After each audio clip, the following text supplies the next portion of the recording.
CJ Flyer back with the Fire another YouTube video. In today's video we have yet another NBA 2K24 My NBA Rebuild Restart Challenge, aka the Blow It Up Challenge, in which we take all 5 starters on an NBA team, we trade them all away, and within that same season attempt to win an NBA championship. We've completed this successfully at least one time before. If you want to go ahead check out the other videos, they're up on the channel. We've been going through these alphabetical order, and in today's video, it is the New York Knicks with my favorite non-Mavs player, or, well, sorry, I shouldn't say my favorite non-Mavs player, but one of my favorite former Mavericks players, Jalen Brunson, leading the charge in New York, along with RJ Barrett, Julius Randle, Mitchell Robinson, and Emmanuel Quickley. So the starting lineup changes quite a bit in New York, and I think for now what we will do is just go with the top 5 overall players. I know Josh Hart can sometimes get into the starting lineup, Quentin Grimes.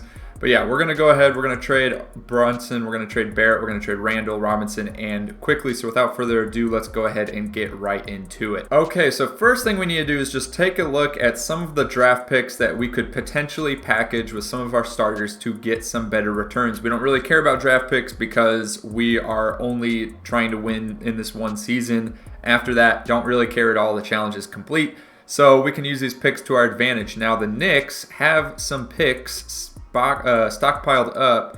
As you can see, they have a lottery protected pick from the Pistons and a top 10 protected pick from the Mavs in this upcoming draft in 2024. On top of that, as we creep into the later years, you see some second round picks sprinkled in there.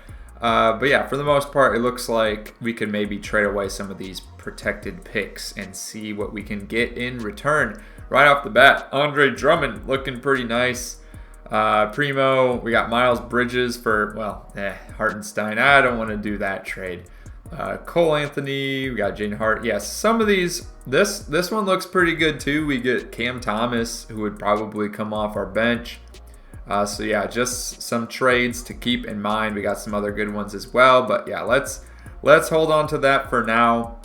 And what we'll do is we'll go into the roster here. We're going to go ahead. First, we're going to see what trade offers there are for Brunson. He is an 88 overall at this current point in time that I'm recording this video. So let's just go ahead and see. And right off the bat, you know, the 2 Villanova guys, 2 of the 3, you know, DiVincenzo for Kelly Oubre and Tobias Harris. I'm not feeling like super excited about that. This one's definitely a bit better, this DeMar DeRozan, Andre Drummond pairing, and the Bulls really need to make some trades in real life. I don't know what they're waiting on. Zach LaVine's not very happy right now. Bam Adebayo, that would be a good pickup. And what else we got? De'Aaron Fox. I mean, De'Aaron Fox is having an incredible year so far with the Sacramento Kings. What else do we got going on? Nick Claxton, Dorian Finney-Smith, Jamal Murray. We've gone for Jamal Murray a few times already in these challenges, and Fox not as often. So I think we might. Ooh, this is a good one too, though. McCollum and Valanciunas. The only thing is with the bigs, they're usually pretty easy to come by in these trade offers. So I'm not like over the top excited anymore, unless it's someone like Şengün. I like Şengün. Bradley Beal, we got Malcolm Brogdon, Robert Williams, Klay Thompson, who's been a little bit not so great so far this season in real life. Okay, yeah, let's go with De'Aaron Fox. We're going with the De'Aaron Fox trade. No hesitation. There we go. All right, next trade, we got to look for RJ Barrett deals. He's at an 83 overall, but he is 23 years old, so he should hold a little bit more value for being a younger player. Let's see, Chris Middleton. Good pickup. So, you know, we have the point guard locked down, so just looking for anyone else. I do not like this deal here. That's no thanks. Oh, we could get more Sacramento Kings. We trade RJ Barrett and Julius Randle for Domantas Sabonis, Keegan Murray. We're just going to straight up trade the Knicks starting 5 for the Kings starting 5. What else we got? Aaron Gordon and Michael Porter Jr. That's a good pairing, of course. Jalen Duren, Şengün, Bradley Beal, Karl Anthony Towns, and Naz Reid. I like Naz Reid, as we've kind of covered in previous videos. I'm really leaning towards this Kings trade, ironically. I don't know. I think this could work. And then the other one I'm leaning towards is this Nuggets deal with Aaron Gordon and Michael Porter Jr. So a little bit of a toss-up, I would say. On the one hand, we get you know, a really good center, and we get someone that's like a stretch forward. He can shoot the three very well. And then for the Nuggets, I mean, the thing is, Michael Porter Jr. He is a bit injury prone, so but he's also on the younger side. I don't know. I think, well, yeah, you know what? We're gonna go with the Kings trade. Why not? Illegal trade. Oh yeah, we have to add a trade exception. Okay, that's totally fine. Let's do it. Trade exception added, and now we have traded away Julius Randle, Jalen Brunson, and R.J. Barrett for De'Aaron Fox, Domantas Sabonis, and Keegan Murray. So now we have Mitchell Robinson and Emmanuel Quickley left to trade. At this point, you know, I'm liking what we got: point guard, center, and forwards. We need a couple guards, or maybe a guard and a forward. So let's go ahead, pop into the trade finder again, and this time we might actually try to package those picks. Let's just see what we come up with, though. Just throwing Mitchell Robinson in, and hopefully something good. Kenyon Martin Jr. What else? Clint Capella, no thanks. Miles Bridges, not excited. More. Are we really just going to straight up trade all of the Knicks starters for all of the Kings starters? I mean, that would be insane. What else we have? Cole Anthony, Markelle Fultz. This would cover us completely for all the starters. We got Tim Hardaway Jr., Jalen Duren. Honestly, at this point, I almost just want to run an experiment and see what happens. We trade all of the Knicks starters for all of the Kings starters. So let's go ahead. We'll get the trade exception right back, and there we go. Now one more player to trade.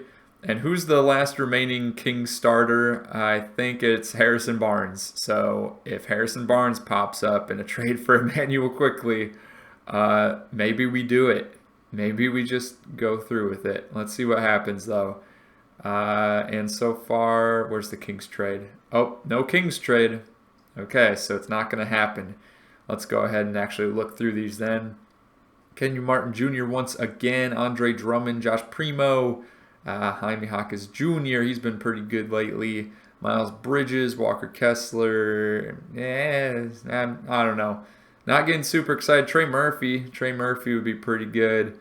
Jalen Duren, we get Kevin Knox back in New York. I don't really think any New York fan is super excited about that, but it's an option. And Naz Reid, I like Naz Reid. We could just put Josh Hart into the starting lineup and have Naz Reid off the bench. Let's see, Robert Williams, Kevon Looney, excuse me. What would happen if we package Hartenstein? I'm just curious. What if we try to package these two together? Any good trades that come up? Kelly Oubre Jr., Alex Caruso, Derek White. I like Derek White. That's not really a good trade. Whoa, Bam Adebayo. I mean, that's interesting just from the value perspective. Obviously, we're giving up some depth here, giving up Josh Hart. That doesn't get me super excited, but Bam Adebayo is obviously an improvement. Let's see, Mark Williams. We don't want Mitchell Robinson back. Kentavious Caldwell-Pope and Christian Braun. Valanciunas. Yeah, I'm not seeing anything too exciting after that. Okay. So that is something to take into consideration. Bam Adebayo. What if we package Quickley with Josh Hart? Any different packages that pop up? Let's see. Same one. A lot of these are the same or just not as good. PJ Washington, John Collins. No. I don't like any of these. Okay.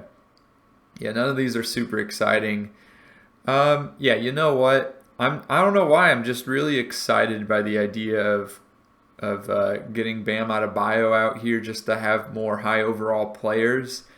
But yeah, it really wouldn't make sense. I mean, we have Fox. Would Sabonis fill in at the 4, I guess, and Bam Adebayo at the 5. We got Malik Monk, and then we have Keegan Murray would have to play the 3, which is fine. He can do that. So we'd have a pretty tall team, I would say. Outside of the guards. The guards would be short, the forwards and all the bigs would be tall. And then we'd lose Josh Hart, which is obviously a huge loss. You know, he's quite the rebounder for his height. So that would be upsetting, to say the least. the backups. Who would be the backup point guard?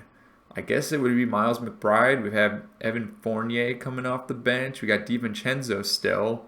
Quentin Grimes. Jericho Sims. So we still have a backup center. Or I guess Bam Adebayo would be the backup center. Yeah, you know what?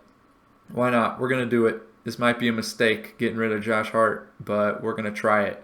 We're going for Bam Adebayo. Or maybe what I can do is try to exchange players here. What if, instead of Josh Hart, let's just go ahead, let's throw in some picks.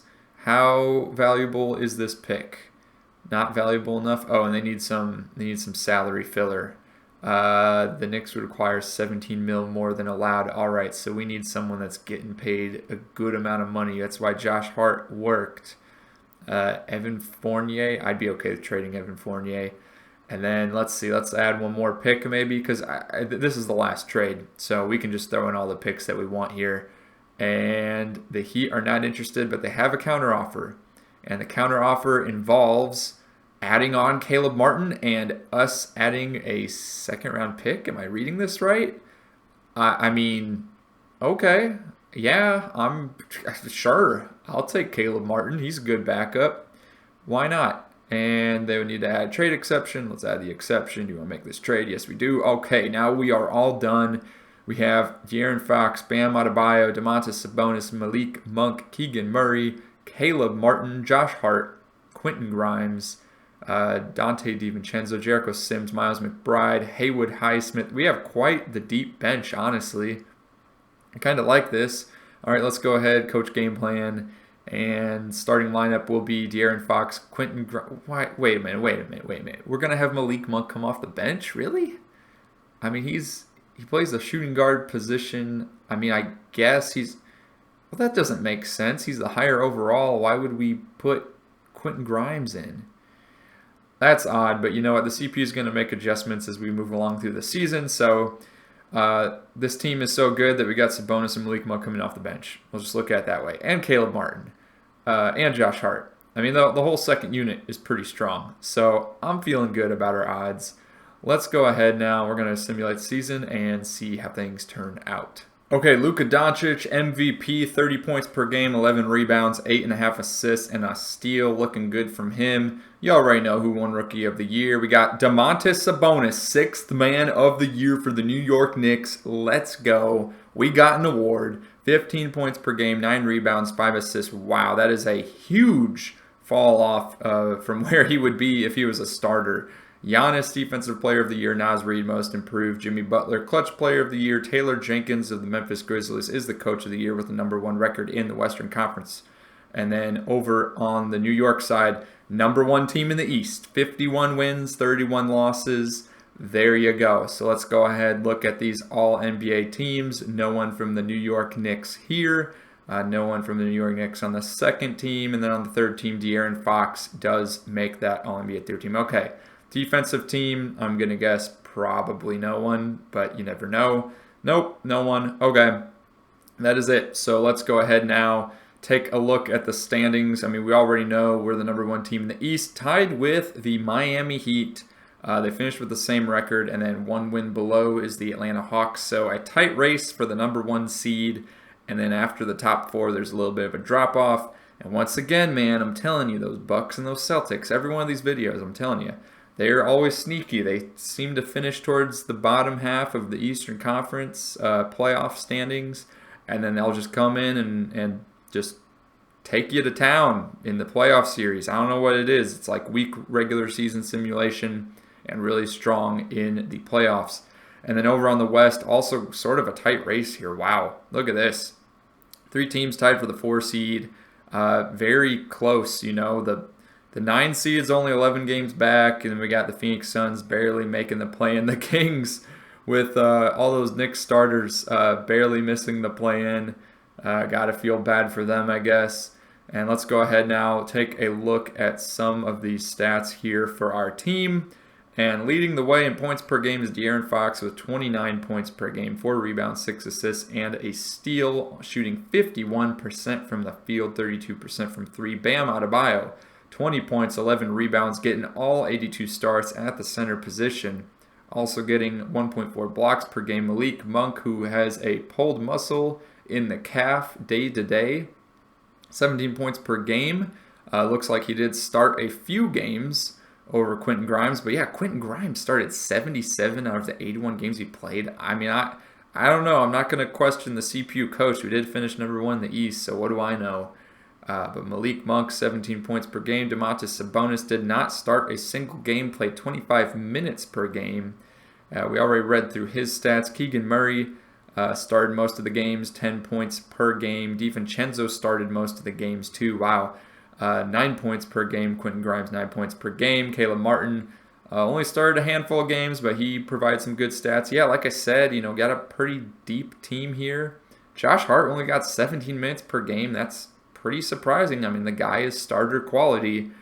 Yeah, wow, very shocking. And then, of course, looking at the other players that we traded away, the Kings barely missing the play-in. Brunson with 22 points per game, Barrett with 22 points per game, Randall with 20 points per game. So those were like the big three of Sacramento, and they just couldn't get the job done. Couldn't make it into the play-in. And then, of course, over on the Heat, we got Emmanuel Quickly. He got 17 points per game with Miami. They tied with the Knicks for the 1 seed, but I guess the Knicks had the tiebreaker, making the Heat the 2 seed in the East. And then Hartenstein did start most of the games for the Heat as well. Only 6.7 points per game, but he did get close to 10 rebounds and a block and a steal. So good looking out for him. And then, of course, they also have Evan Fournier, who did not play a lot of games, but in the games he played, he got a decent amount of scoring, I would say. Can't ask for a lot from a bench player sometimes, especially one only playing for 1 quarter a game. So pretty good, I'd say. And I just realized I forgot to mention Mitchell Robinson, who's also on the Sacramento Kings. 6 points per game, 9 rebounds, 2 blocks and a steal. 70% from the field, didn't attempt a three-pointer, or did he? Let's see. Nope, he did not attempt a three-pointer. Wouldn't have expected him to anyways. He started most of the game. So, I mean, strong showing for these guys in the stats columns, but just not getting the job done as far as winning games. And then Sabonis, I have to compare his stats. All right, career stats. Right off the bat, you can see the previous season dropped off from 19 points per game to 15. Rebounds dropped off from 12 to 9. Assists from 7 to 5.5. I mean, he just dropped off across the board, but he still won 6th man of the year. His minutes, that's the big thing. He had 34, 35 minutes per game in the previous season, down to 25. But hey, it's good to have starter quality backup, isn't it? So I'm okay with that. Bam Adebayo, he had more rebounds than he had previously and more blocks than he had previously, so that's looking good. Let's go ahead now and simulate the play-in here, see who our matchup is over in the East. It's like I said, here they come, the Milwaukee Bucks. And then the Boston Celtics, they did not make it. That is surprising. So yeah, Celtics miss out. The Bucks are our matchup here in the first round. Not looking forward to this. Let's go ahead and see what their team looks like. And for the most part, it seems like they have the same team. Didn't make a whole lot of trades or anything. So, I mean, it's still going to be tough. All right, simulate game 1, going to Milwaukee. This could easily be a first-round exit. Winning game 2, winning game 3. Okay, all right, up 3-1. So still hope. And there we go. Making it out in 5 games. Next matchup is going to be the Cleveland Cavaliers, and they also didn't really change a whole lot in their lineup. Looks like they're going to start Evan Mobley and Jarrett Allen side by side, as one would expect. They got Max Strus off the bench. They got Tristan Thompson. Yeah, I mean, they have everyone that you would expect them to have. So let's go ahead, simulate the rest of the first round here, and then start simulating these games. New York takes game 1. Losing game 2 to Cleveland, losing game 3, losing game 4. Uh-oh, here we go. And let's see what happens. So far, Cleveland's, oh my goodness, jeez. I mean, look at this. They're already up by 20, and it's the second quarter. That's not what you want to see. So getting the first seed and then absolutely throwing it away. And, I mean, let's go ahead. Maybe someone was injured. Maybe that was the issue. Wow, Bam Adebayo in 34 minutes only scored 3 points in an elimination game. I mean, you know, I know Bam Adebayo is not known as like the offensive elite star, but goodness, I mean, that's just, you don't want to see that. If your leading scorer is Malik Monk, you're probably not going to win the game. Just a guess, at least not in the playoffs. All right, so game one, you know, looked pretty good. Game two, you know, lost this one by 11. De'Aaron Fox came out shooting 50% from the field, scoring 37 points. That looks pretty nice. Yeah, wow. 0 of 5 from the field for Keegan Murray, 5 of 13 from Sabonis, 9 of 19 for Bam Adebayo. I mean, not looking good. And if we go ahead and look at the team comparison, yeah, just not shooting as well from the field. Here, oh my goodness, losing the game by 1 point. You hate to see it. This one losing the game by 4 points. Yeah, so some of these were pretty close. It's just, you know, that's how the cookie crumbles sometimes. And it looks like Cleveland is going to fail to make the finals. Shai Gilgeous-Alexander, the Western Conference Finals MVP for the Thunder, 40 points per game. Oh my goodness, look at that stat line, man. 2 steals, 2 blocks. He is a stud. Trae Young for the Atlanta Hawks, 34 points per game, 11.5 assists and a steal. And let's go ahead now. Oh, wait, whoa. So Shai Gilgeous-Alexander, he got the Western Conference Finals MVP, but it was actually the Lakers that won the series. I very rarely see that, where they would award like one of the, you know, Finals MVP or Conference Finals MVP to the losing team. I've never seen that in 2K. Pretty intriguing. But yeah, here we go. Lakers are in the finals. And let's go ahead and simulate this. And the Hawks are going to go ahead and take it in 7 games. Trae Young getting the finals MVP. And who, let's see. Oh, wow, that was a blowout in the last game. And who's on the Lakers team? Okay, so it's the same team. All right, that's all. Made it to the second round. Unfortunate finish. You know, was there a move that we could have done that would have changed things up? Let me know in the comments down below. Maybe there was something we could have done differently that we would have liked to have seen. Like and subscribe for more, and I will see you all on the next one. Peace.